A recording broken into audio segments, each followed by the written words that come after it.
Hey guys, today I'm going to tell you how to customize app icons or themes on Vivo X200 FE or Pro. If you are using Vivo X200 FE or Pro and now you want to customize your app icons or themes on your phone, so let's see how you can do this. You just have to open Themes app in your phone. Just look for Themes app, tap on it. From here select Local in the bottom right corner.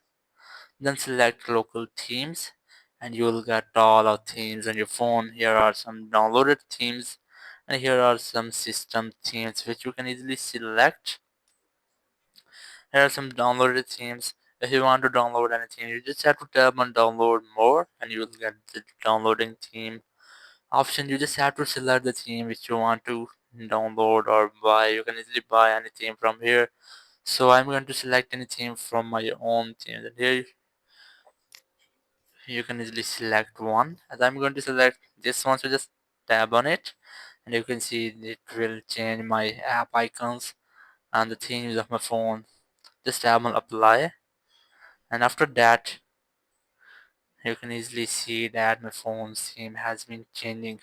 It has changed my app icons and much more. So that's how you can easily change or customize apps icon or themes on your phone. Thank you very much for watching the video and the next video. Bye bye.